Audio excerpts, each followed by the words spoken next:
Meron po tayong isang viewers na from Maryland. Nagpadala siya ng 15,000. Salamat talaga ng marami. Matutupad na mga kasinag ang aming kahilingan na mapalitan ng bubong ang aming simbahan.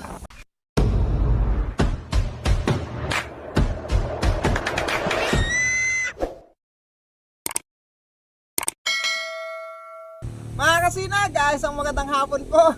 Ngayon pala mga kasinag, andito kami sa Talegra, dito sa poblasyon, sa bayan ng Saruma mismo.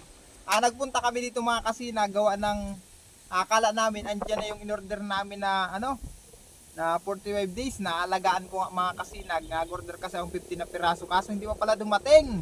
Tama-tama mga kasinag, pagpunta namin dito, kung maalala nyo mga kasinag, yung vlog ko nung nakaraan na hinihingi ko po ng tulong na maayos yung aming simbahan, na mapalitan yung bubong, na maayos yun mga kasinag. Meron po tayong isang viewers na from Maryland. Nagpadala siya ng 15,000. Kaya sobra akong natutuwa mga kasinag. Salamat talaga ng marami. Matutupad na mga kasinag ang aming kahilingan na mapalitan ng bubong ang aming simbahan. Lalong mas matutuwa mga kasinag ang aking mga kasilyo. Kapag nalaman nila ito mga kasinag. Kaya sobra po talaga akong nagpapasalamat.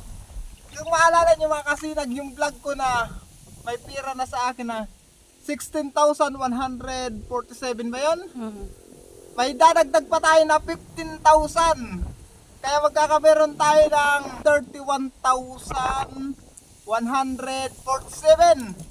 Ayan na mga kasinag, ang pundo ng ating simbahan. Kaya sobra po akong natutuwa at nagpapasalamat ng marami sa mahal na Panginoon. Napakabuti talaga ng Diyos at nagtitiwala kayo mga kasinag sa akin. At salamat po talaga.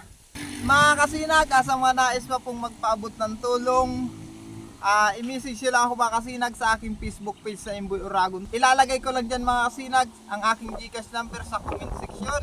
Sa mga nakakalog sa buhay, sa may mabubusilak ang puso, itong kahilingan ko mga kasinag ay para sa aming simbahan. Ayan mga kasinag, maraming salamat po sa lahat ng tumulong, nagpaabot ng tulong at sa mga tutulong pa. Maraming salamat talaga mga kasinag. Ang saya ko talaga ngayong araw, napakabuti yung mga kasinag. Salamat po talaga. At sa mga susunod na araw mga kasinag, i-prepare na natin yung mga kakailanganin. Kailangan kasi mga kasinag, makapagpaputol na ako ng kahoy or nyog na pangkabit dun sa sa kakabitan ng yero. Kailangan mga kasinag, mapatuyo ko na muna yun. Hindi naman kasi mga kasinag pwedeng ikabit ng sariwa ang kahoy or nyog, gawa ng ampako, mapuputol agad. Hindi rin tatagal pagka ganun. Mas maganda mga kasinag, patuyo-tuyuin muna natin. Kaya sa masusunod araw, i-update ko lang kay mga kasinag. Basta ngayon mga kasinag, nagpapasalamat po talaga ako ng marami kay Idol from Maryland. Salamat po talaga ng marami sa 15,000 na pinadala nyo sa akin para sa aming simbahan. Thank you so much po talaga. Ito siya mga kasinag, oh.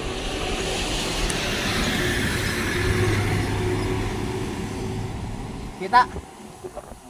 Ito mga kasinag, yung katibayan na nagsend na siya sa akin ng 15,000 at pumasok na rin po.